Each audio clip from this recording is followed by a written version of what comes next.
Assalamu alaikum, dear student. Welcome to the last lecture of chapter 17, which is named as um, Risk of Information and Communication Technology to the Society and the Environment. तो 10th class का ये chapter 17 का last lecture है जिसमें लिखा है कि information और कम्युनिकेशन टेक्नोलॉजी का जो इस्तेमाल है उसको करने से सोसाइटी और इन्वायरमेंट पे क्या खतरात आ सकते हैं हमारे। ठीक है, इसके क्या रिस्क है यूज़ करने में। तो पढ़ते हैं जी। In this modern age we are expected to rely upon the information technology. ठीक है जी। इंफॉर्मेशन टेक्नोलॉजी के ऊपर इस मॉडर्न एज में हम बहुत ज़्यादा डिपेंडेंट है। इसके कहने का मतलब ये है, the blind faith in the modern technology may be dangerous in many cases. अब इसी मॉडर्न टेक्नोलॉजी के ऊपर जो हमारा अंधाधुंध यकीन होगा वो कुछ ख़तरनाक होगा मैनी केसेस में, जिसमें से कुछ केसेस अब नीचे पढ़ने लगे हैं। Over use of computer is dangerous for our health. ठीक है जी। पहला तो इसका ख़तरा ये है कि ये हेल्थ के लिए बहुत ज़्यादा डेंजरस है। Computer crime are also very common these days. और कंप्यूटर क्राइम भी जो है आजकल बहुत ज़्यादा आम हो गए हैं। The computer crime is defined as, यहाँ से कंप्यूटर क्राइम की एक छोटी सी डेफिनेशन इसमें बताई है। Computer crime is defined as the crime accomplished with the knowledge or the use of the computer. ठीक है जी।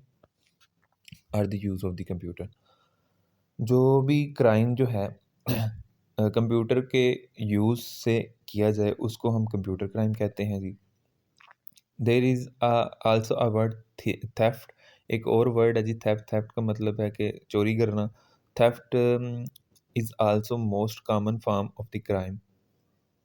थेफ्ट जो है ये भी क्राइम की एक बहुत आम सी फॉर्म है। Computer is use to steal money and goods. ठीक है जी। तो कंप्यूटर के क्या करते हैं जी, कंप्यूटर को हम पैसे और अशिया और इंफॉर्मेशन को या कंप्यूटर रिसोर्सेज को चोरी करने में कंप्यूटर का इस्तेमाल करते हैं जी। यानी कि यहाँ पे देखें जी, computer is use to steal goods, money, information and the computer resources. तो कंप्यूटर को हम इस्तेमाल करते हैं जी पैसे चोरी करने में, अशिया चोरी करने में, इंफॉर्मेशन चोरी करने में और कंप्यूटर रिसोर्सेज यानी कि कुछ डाटा कोड्स वगैरह हो गए या कुछ डाटा वगैरह चोरी करने में कंप्यूटर का इस्तेमाल करते हैं। तो ये भी कंप्यूटर क्राइम में आता है जी। Piracy is another issue of the importance which is common on the computer. अब पायरेसी क्या होता है बच्चों, देखो आपने कोई सिनेमा हॉल में कोई मूवी देखी है ना, जो कि पहली दफ़ा रिलीज़ हुई, अभी उन्होंने अपलोड नहीं की, तो आपने वहाँ से रिकॉर्ड कर ली है और समहाउ आपने रिकॉर्ड कर ली है। तो अब आपने वो जो रिकॉर्ड की गई मूवी है, वो आपने किसी अपने यूट्यूब चैनल पे अपलोड कर दी है। तो ये एक चोरी है, क्योंकि ऑफ़िशियली वो अभी अपलोड नहीं हुई, लेकिन आप लोगों ने वो अपलोड कर दी है। तो इसको चोरी कहते हैं, ये पायरेसी है। ठीक है? तो नीचे इसने लिखा हुआ है, it is the illegal duplication of the copyright material. ये देख लीजिए, बिल्कुल वही बात कह रहा है कि ये एक इल्लीगल जो है डुप्लीकेशन है, यानी कि कॉपी है किसी कॉपीराइट मटीरियल की।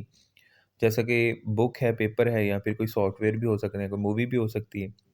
अब आज नेक्स्ट पैराग्राफ में हैकिंग के बारे में बात करता है जी। Hacking is still another illegal activity which is committed on the computer. अब हैकिंग जो है ये भी एक इल्लीगल एक्टिविटी है जो कि कंप्यूटर की मदद से की जाती है। ठीक है जी। It is unauthorised access to the computer system of the other person. और ये एक गैर जो है ज़रूरी या फिर समझ लें कि आप इल्लीगल जो है गैर मलकियत वाला जो एक्सेस है किसी के कंप्यूटर का, यानी कि आपका वो अपना कंप्यूटर नहीं, किसी और के कंप्यूटर पे अनऑथोराइज्ड आप एक्सेस रसाई हासिल कर लेते हो। तो computer hacker can damage some organization by stealing their credit cards and valuables. तो कंप्यूटर हैकर क्या कर सकते हैं, किसी भी ऑर्गेनाइजेशन या किसी भी कंपनी को डैमेज कर सकते हैं उनके क्रेडिट कार्ड्स और उनकी वैल्यूएबल्स को हैक करके। ठीक है जी, उनके असासों को हैक करके या वैल्यूएबल इंफॉर्मेशन को हैक करके। One way to reduce this risk. अब इसके जो रिस्क हैं इसको कैसे कम किया जा सकता है, कैसे इनके जो रिस्क है कम किए जा सकते हैं कंप्यूटर के हवाले से। One way to reduce the risk of the security breaches to make make sure that only authorized person have access to their computer equipment. तो ज़ाहिर सी बात है, हमें कोई पासवर्ड वगैरह लगाना पड़ेगा ताकि ओनली ऑथराइज्ड पर्सन जो है अपना अपना कंप्यूटर इस्तेमाल कर सके। तो कहता है कि हमें ये मेक श्योर करना पड़ेगा कि सिर्फ ऑथराइज्ड पर्सन कि जो कि उसका कंप्यूटर का एडमिन है, या जो कि उसका ऑथर है, वही सिर्फ इस्तेमाल कर सकता है अपने कंप्यूटर को, कोई और उसका कंप्यूटर इस्तेमाल ना कर सके। तो इसके लिए हमें क्या करना पड़ेगा, we may be granted access to the computer based on some password as described below. तो हमें कंप्यूटर को कुछ ना कुछ पासवर्ड लगाने पड़ेंगे जो कि हार्ड हों, जो कि हैक ना हो सकें। ठीक है जी। We can use a key, an ID card with photo, an ID number, और अ लॉग कम्बिनेशन, और अ वॉइस प्रिंट, और अ फिंगरप्रिंट एज पासवर्ड। ठीक है जी।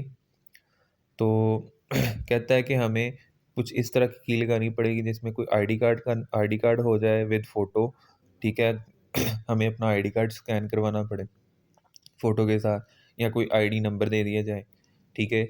या कोई लॉक का कॉम्बिनेशन हो जाए, अजीब सा पैटर्न हो जाए, या फिर हम अपनी वॉइस प्रिंट दे सकते हैं, या फिर क्या फिंगरप्रिंट दे सकते हैं हम अपना as a password to secure our computers. तो इस तरह से हम अपने कंप्यूटर को सिक्योर भी कर सकते हैं, और इंफॉर्मेशन कम्युनिकेशन टेक्नोलॉजी के रिस्क जो हैं वो थोड़े से कम हो सकते हैं।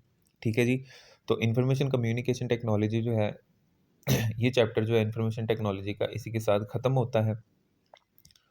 तो उम्मीद है आपको इस चैप्टर में समझ आ गया होगा कि किस तरह से कंप्यूटर का इस्तेमाल होता है, कंप्यूटर में क्या-क्या चीज़ यूज़ होती है, किस तरह से रेडियो वेव जो है इस्तेमाल होती हैं एक जगह से दूसरी जगह पे मैसेज ट्रांसफ़र करने में। तो ये सारा का सारा चैप्टर जो है बहुत ही मज़े का था। तो उम्मीद है आपको ये समझ आ गया होगा। तो इस चैप्टर के कोई न्यूमेरिकल वगैरह तो है नहीं। तो फिर हमने अब नेक्स्ट अपना चैप्टर स्टार्ट करना है, चैप्टर 18। तो मिलते हैं जी नेक्स्ट लेक्चर में, चैप्टर 18 में। तो अब तक के लिए बस इतना ही। अल्लाह हाफ़िज़, अपना ख्याल रखें।